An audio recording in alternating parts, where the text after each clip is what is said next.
Welcome back to the course on fluorescence spectroscopy. Today we're going to continue our discussion of fluorescence lifetime imaging microscopy. And today we're going to talk mostly about the frequency domain method. As we described last time, FLIM is used to create contrast in a specimen based on some principle. Typically a difference in probe lifetime, a shift in something that has been modified in the cell, which you won't see with the white light imaging. And this could also be a FRET interaction that will change the lifetime. So anything that changes the lifetime of a fluorescent component will show up in the fluorescence lifetime image. We wanted to do this with an array detector. The reason for that was at the end of the last lecture, I mentioned that it was very almost wasteful doing fluorescence lifetime imaging by the time correlated single photon counting method, because you have to do so many pixels and you can only collect one photon for every 100 laser pulses. So it turned out that it took a really long amount of time to get a single scan, and we knew that you could get many more photons onto your array detector if you could not do single photon counting, but rather have more of a continuous flow of photons. As of 1990, this had not been accomplished with an array detector, to my knowledge. That is a lifetime image, and we proceeded to try to do that. This brought up a couple of challenges. One was, how are we going to modulate the array detector? The detector we used previously in the frequency domain was a single pixel detector, and you modulate just one dynode. And when you modulate that one dynode, you get a low frequency signal, and you could measure that easily to get the phase and modulation. But in order to do FLIM, we needed to have an array detector. And the array detector could not just be a CMOS chip, because a CMOS chip by itself doesn't have any time resolution until very recently. But for the most part, it's just a static image that you get. So we wish to use a microchannel plate PMT, which is known to have a very high time response. Problem with the microchannel plate is we had no way to modulate the gain, or no easy way to modulate the gain, because there's very high voltages between the photocathode and the anode, and I'm not quite sure how you get to the photocathode to get a signal to it. So we were stuck there. But a bright engineer visited my lab from overseas, and he was very good with electronics, and he knew how he could impose an oscillating signal onto the photocathode at its very high negative voltage, without that signal leaking into other parts of the system. So we could get a gain modulated image intensifier.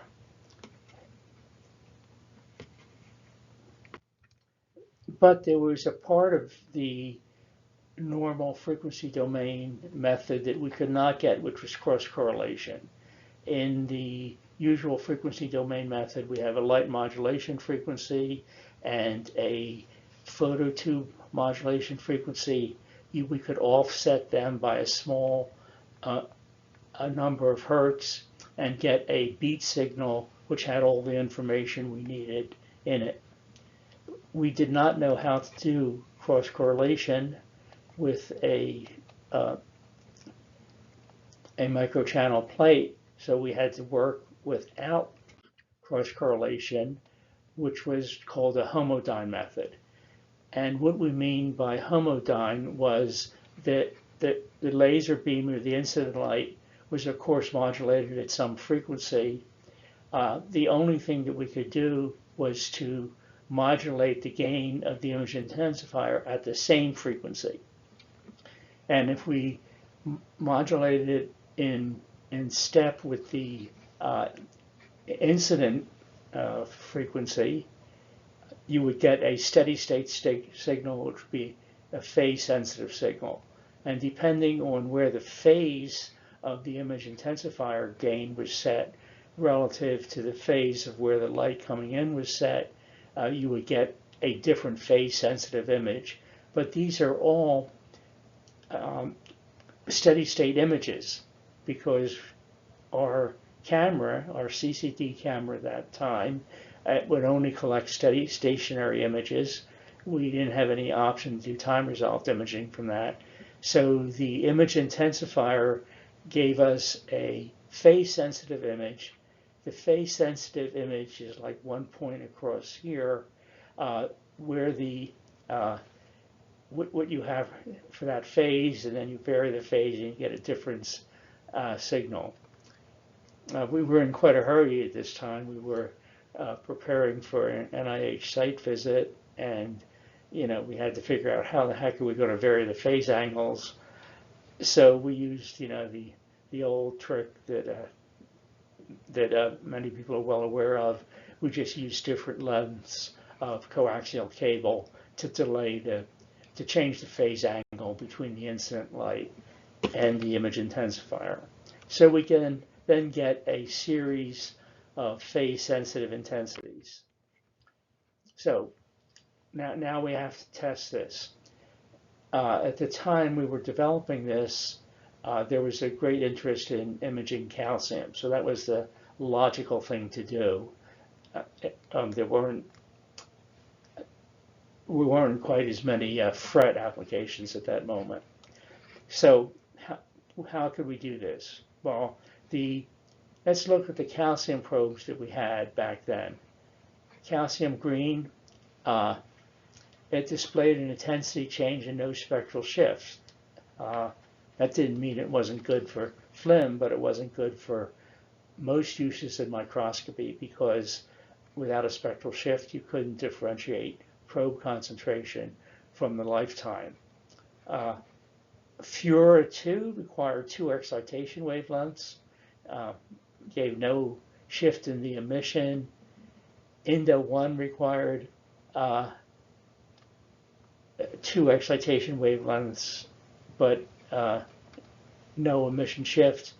And we selected Quin 2 for development of FLIM because it also required 2 excitation wavelengths, but it had a very high, I just went past a slide. What this slide showed was the emission spectra of Quin 2 in increasing concentrations of calcium. And as that calcium concentration was increased, the intensity went up around 7-fold or so. We reasoned that would give a good lifetime change, so we measured the frequency responses. And if you remember from the early lectures, the lower frequencies mean the lifetimes are longer, the higher frequencies mean the lifetimes are longer or shorter. And as you can see that the lifetime changed dramatically in response to calcium. So we thought we could use this Quin 2 at almost any frequency and use it for lifetime imaging of calcium.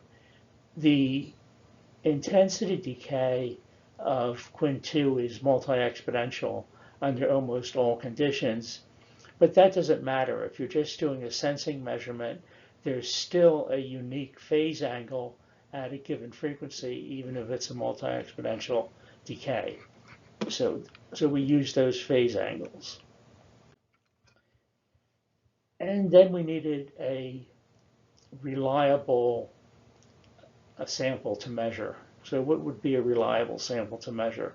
Well, we knew if we put the Quin2 into cells, it would be changing in response to calcium, and we wouldn't know exactly what the lifetimes were.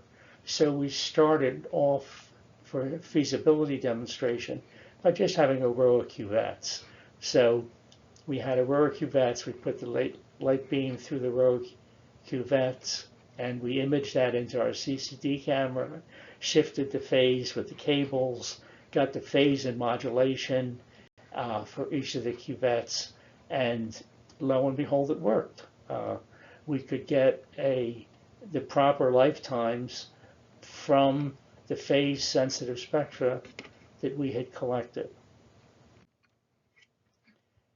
So then the next thing to do was, okay, now can we really do this in a living cell?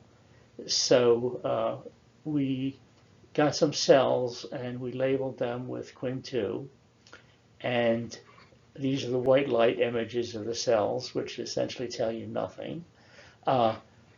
But these two images are the important comparison that prove that lifetime imaging can work. This side here is the intensity image. And as you can see, the intensity image varies greatly depending on where you are on the cell. And that's probably due to the probe distribution of the Quin2 in the cell. On the other side are the phase angle images. And as you can see that the phase angle images are comparatively constant or almost constant across the cell, whereas the intensity images vary a great deal. So we believe this was the first lifetime image that was taken of a cell, which we of course presented at the site visit, and that helped some of the reviewers believe us that this could really work. So where do we go from there? Well, we published these papers way back from 1992 to 1993 or so, and since then the field has just taken off.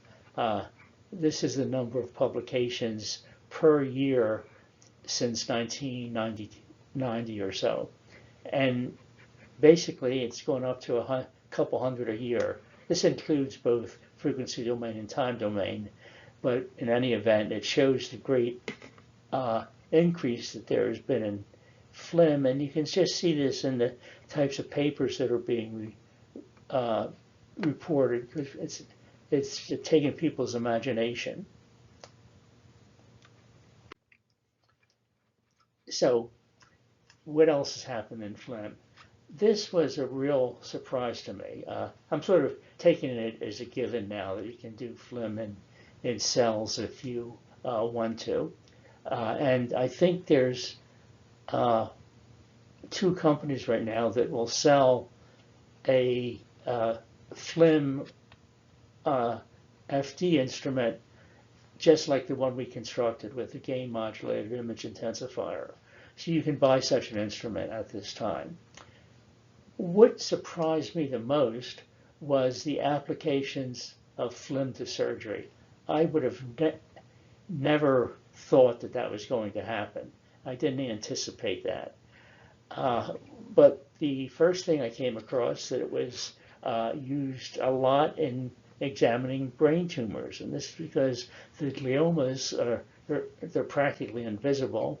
The surgeon somehow discovered that the tumor cells had a brighter red fluorescence than the non-tumor cells, and by treating the patient with a precursor to a porphyrin, more of these red dye would be synthesized, and it became strongly localized in cancerous tissues.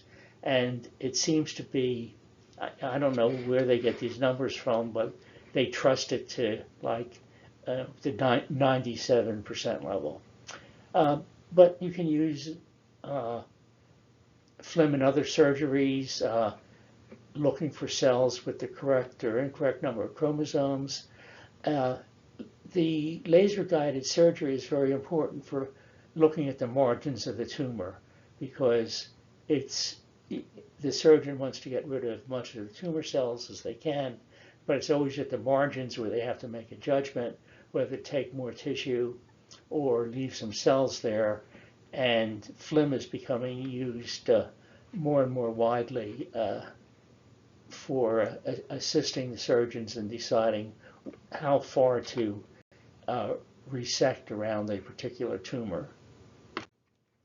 So here's a FLIM example of cancerous colorectal cells that metastasize to the liver.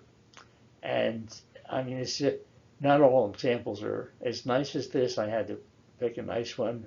But here the cancer cells are red. And remember now that this is an artificial color coding. This doesn't mean that the emission from the cells is red. It means that the color coding is that the longer lifetimes are color coded in red. So the cancer cells were found to have a shorter lifetime. The background of the normal liver was had the shorter lifetime. So the red spots on the FLIM images could identify where the cells metastasized to the liver. Instrument requirements for clinical or surgical FLIM. If it's ever going to be useful, and it's already becoming useful in some ways, it has to be compatible with existing instruments, with the workflow. The field of view has to be adjustable. You need rapid imaging, lack of sensitivity to the local environment, and the like, easy to manipulate. And if you can get all those things in an instrument, you can look at a tissue and you can choose a tumor probability map for that particular tissue. Here we're going to just get into a little bit of our thinking and how where we thought might be a way to do this. And we thought that we might be able to do contact imaging on a CMOS chip. And what we mean by contact imaging is that the tissue is directly in contact with the CMOS chip and the image would be read out without any extra optics except maybe an emission filter. So we reasoned, when we thought about it, we thought, well, it's not going to work because if you have a light going through a hole, yes, you can keep a shadow and you can get a spot and it'll stay in that one spot, but that doesn't happen with fluorescence. Whenever you have fluorescence and the light hits a fluorescent sample, the emission is diffuse, goes off in a lot of directions. So that didn't seem very promising at first glance. But we were working on photonic structures that had some really unusual properties. And one of the unusual properties of these photonic structures was that a fluorescence coming from the surface did not spread out diffusely when it came out the other side of the chip. Rather, it came out surface normal from the chip. So if you have the light beaming from the photonic structure, you might be able to do an image without any intervening lenses.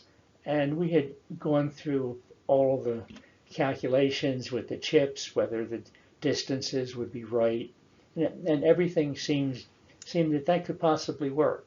So we thought the optoelectronics seemed promising for imaging, and at this later point in time, the CMOS chips were beginning to show some time resolution, but they were pretty highly specialized chips and not available, but we thought they would become available. Well, an alternative method turned up, and I think the alternative method is going to win. It's sort of similar to what we were thinking about, but accomplishes it in a different way. The alternative method was that a new type of specialized CMOS camera appeared, that allowed images to be taken in very rapid succession, so they were in rapid succession enough that you could actually do that within the modulation frequency of the light that was coming from the sample. And the way this happened, and I'll tell you the truth, I've read this multiple times, and it's difficult for me still to visualize what's going on the chip. But when you read what the manufacturer says, it says that the images can be transferred out of the chip by multiple pathways, and for that reason they can get out of the chip very quickly, and in the meantime the chip can be collecting the next image. And by using this approach, they were able to shift the phase quickly of each image. So they first take an image from starting at 0 degrees, and then take another image starting at 90 degrees, and they keep switching back and forth, and they can get out the same type of phase sensitives in images just like we had from our image intensifier. But the difference being these cameras are available today, and our approach is not available today. It wasn't developed yet.